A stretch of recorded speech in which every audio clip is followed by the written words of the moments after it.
Damn. Part 4. This initiated a debate between the hermits and the canons, which is part and parcel of this papal imperial conflict. Louis of Bavaria had set up camp in Pavia.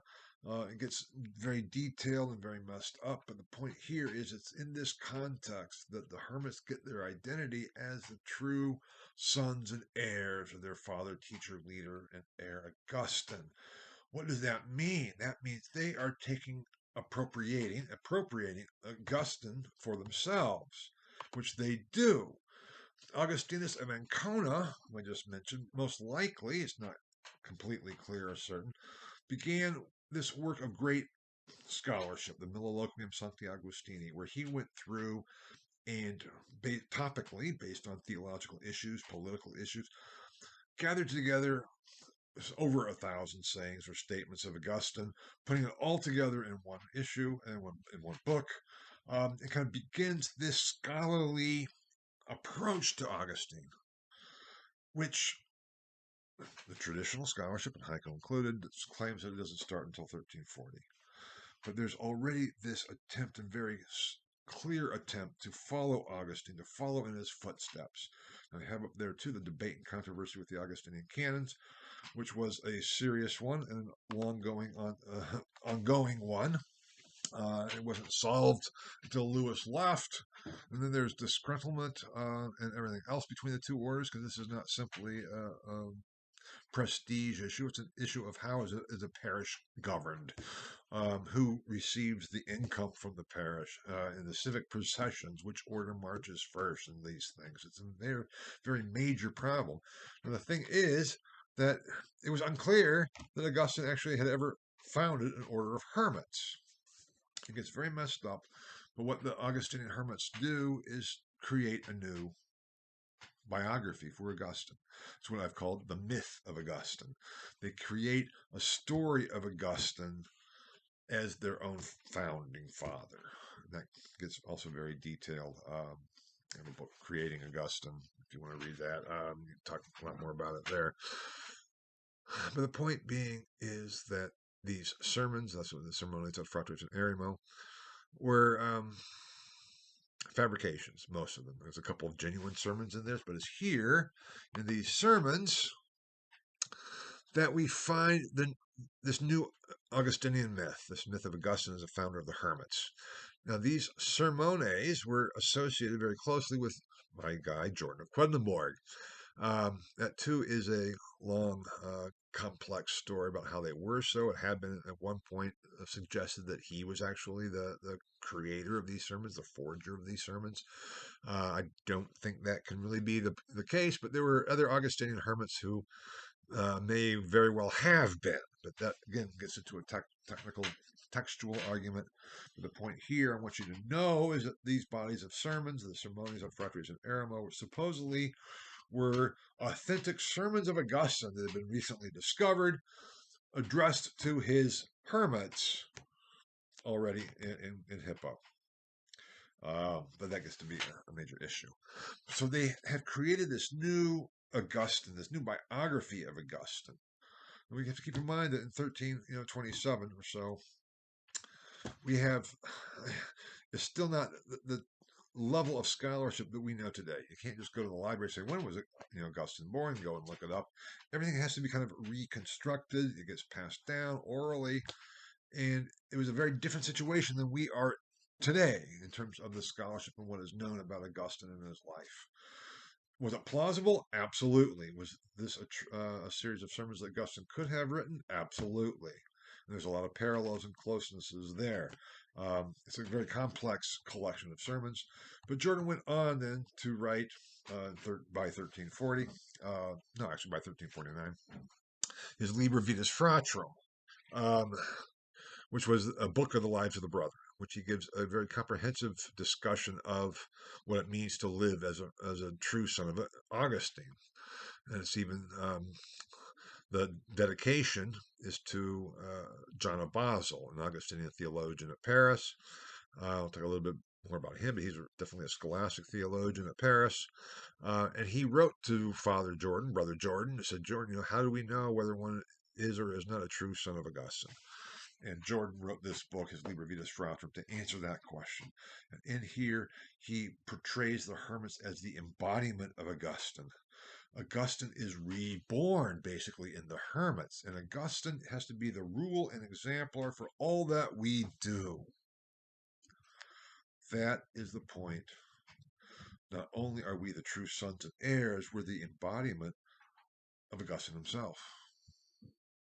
We are the living Augustinian tradition, and therefore we need to be scholars and to know Augustine better than anybody else.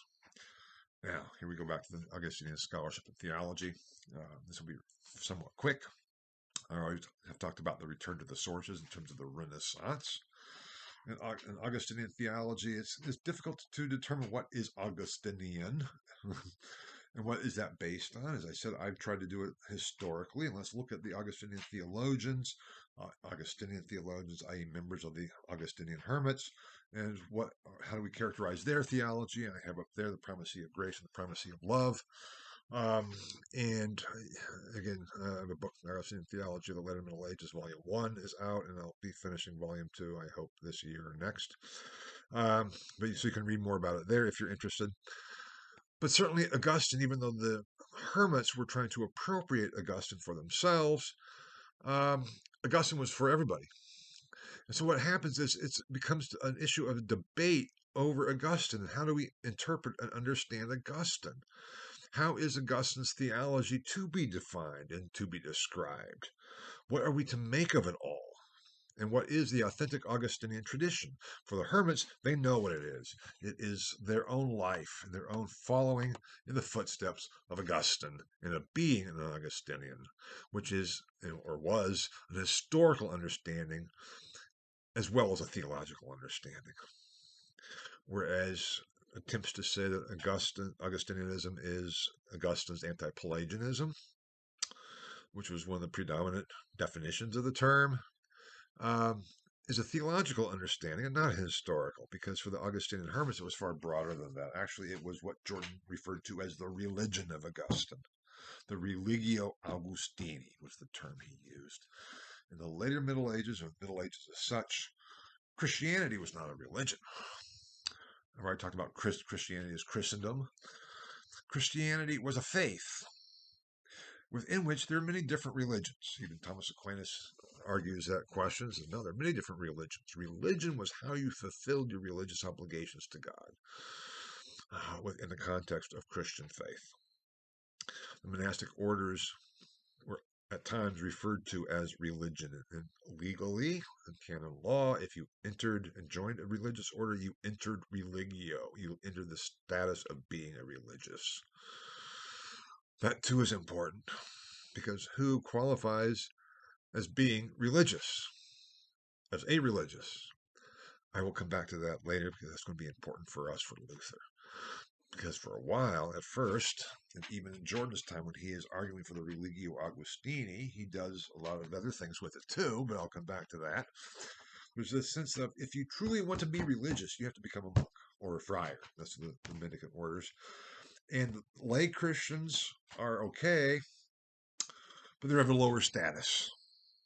Now, one of the things that Luther supposedly came along was to democratize, so to speak, at least Christians in the sight of God, that we're all as close to God as anybody else. Come back to that. Jordan was already arguing those things in the 14th century, so we have to see how new of Luther was that at all. But that's all kind of part of this background, what's going on, and this concept of following in Augustine's footsteps, following his religion, being the embodiment of Augustine, was the rebirth of Augustine in the later Middle Ages, which included then a dedication and focus on the scholarship and to really understand it. Because if we are Augustine's true heirs and true sons, and if we are Augustine's embodiment, we better know Augustine better than anybody else, because we're the closest thing to him that we have. Now, I've argued that was what constituted historically the Augustinian Renaissance, the later Middle Ages, and is based on the religion of Augustine being a member of the Order of Hermits. That brings us to the problem and issue of Luther and whether or not Luther was an Augustinian. Luther was a member of the Augustinian hermits. What else, though? Did he really understand what that meant? Did he follow Augustine's religion? Did he even know what the traditions of his order were? Had he read Jordan's Liber Vitas Fratrum? Did he know what the basic assumptions of joining his order was and what the order was all about? Did he have any clue and understanding? That's an issue we'll come back to. You'll read about it in my Lutheran Reformation of the Later Middle Ages.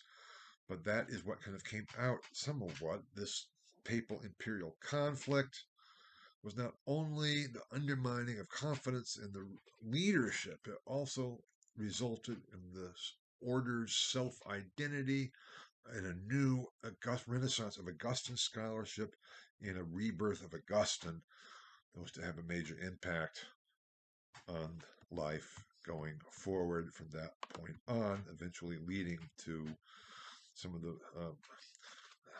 highest level of university academic theology by Augustinian hermits with Gregory of Rimini, Alphonsus Vargas, and especially then John of Basel, whom I'll be talking about briefly maybe later on. You can certainly read about them in Luther and the Reformation of the later Middle Ages. But we cannot understand we cannot understand Luther and the development of his theology without understanding this late medieval Augustinian Renaissance, what it was, and Luther's relationship to it, which I'll be addressing in later lectures. I'm sorry for the interruptions, the 4 parts. I'm not sure what to do about that. I hope it's not too disruptive. Maybe I just need more practicing. But thank you for sticking with me. And then next lecture, we'll be talking too about Jordan and his exposition of the Lord's Prayer. We'll be talking about pastoral theology and catechesis, the attempt to teach Christians how to live the Christian life. Because that was the focus also for the Augustinians, how to have Christians, in Jordan's terms, become saints. In Luther and the Reformation of the later Middle Ages, chapter 1, one section is called Becoming Saints, the theology of the holy. That is important for Jordan, and also for Jordan too, was for every Christian, which is important.